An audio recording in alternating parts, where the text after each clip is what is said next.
Hi viewers, welcome back to the channel. ఈరోజు వీడియోలో stock మార్కెట్లో కీలక పాత్రధారులు అంటే కీ ప్లేయర్స్ ఎవరున్నారో చూద్దాం. ట్రేడింగ్ చేయాలి అన్నా, మార్కెట్లో ఇన్వెస్ట్ చేయాలి అన్నా ఈ కీ ప్లేయర్స్ ఎవరో తెలుసుకోవడం, అలాగే వారు మార్కెట్ని ఎలా ఇన్ఫ్లుయెన్స్ చేస్తారు, ఎలా నడిపిస్తారో అర్థం చేసుకోవడం చాలా ముఖ్యం.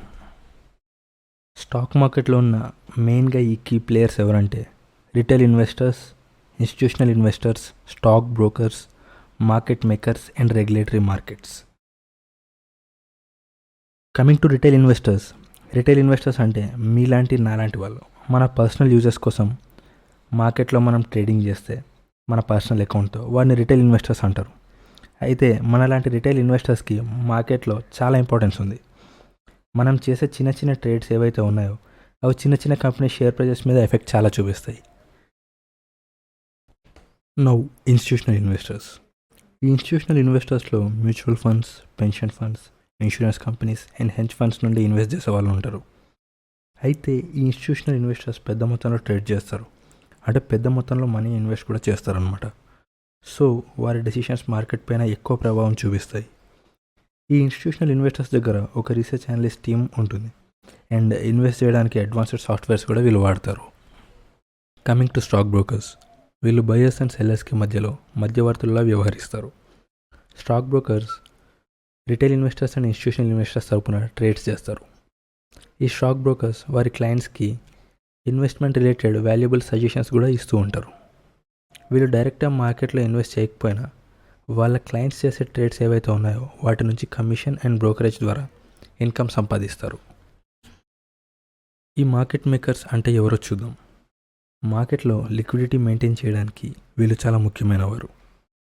లిక్విడిటీ అంటే మనం అనుకున్న ప్రైస్కి అనుకున్న సెక్యూరిటీని ఎంత త్వరగా కొనగలం లేదా అమ్మగలం అని చెప్పేది లిక్విడిటీ. ఈ మార్కెట్ మేకర్స్ కంపెనీస్ లేదా వ్యక్తులై ఉంటారు. వాళ్ళ అకౌంట్లో పర్సనల్గా ట్రేడ్స్ చేస్తూ ఉంటారు. వీరు చేసే ట్రేడ్స్ వల్ల స్టాక్ యొక్క అనుకున్న ప్రైస్కి అక్కడ బయ్యర్ ఇంకా సెల్లర్ ఉండడానికి సహాయపడుతుంది. సో మార్కెట్స్ని స్టేబుల్గా మెయింటైన్ చేయడానికి ఈ మార్కెట్ మేకర్స్ అనే వాళ్ళు చాలా ఇంపార్టెంట్.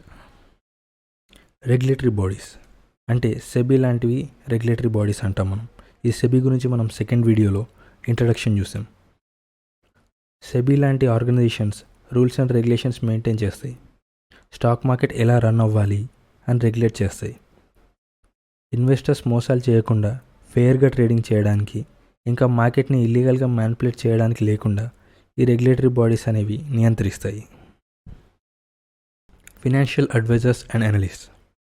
ఒక ఇన్వెస్టర్ మనీ ఇన్వెస్ట్ చేయాలి అంటే వారికి మార్కెట్ మీద స్వతహాగా అవగాహన ఉండాలి. అలా స్వతహాగా అవగాహన లేనప్పుడు వాళ్ళు ఫినాన్షియల్ అడ్వైజర్స్ని కన్సల్ట్ చేస్తారు. ఈ ఫినాన్షియల్ అడ్వైజర్స్ కంపెనీస్ మీద, వాటి పర్ఫార్మెన్స్ మీద రీసెర్చ్ చేసి, స్టాక్స్ మీద, మార్కెట్ మీద రీసెర్చ్ చేసి వాళ్ళ యొక్క క్లయింట్స్కి అడ్వైజ్ ఇస్తారు. సో ఫినాన్షియల్ ఇన్వెస్టర్స్ కూడా మార్కెట్లో ఒక కీ ప్లేయర్ అండ్ మార్కెట్ మీద వారి డెసిషన్స్ ప్రభావం డెఫినెట్గా చూపిస్తాయి.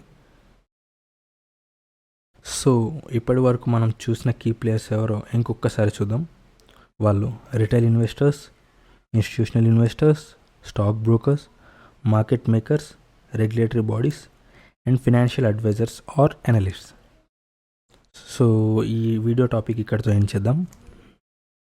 ఇది మన మాడ్యూల్ 1లో బేసిక్స్ ఆఫ్ స్టాక్ మార్కెట్లో 3rd ఎపిసోడ్.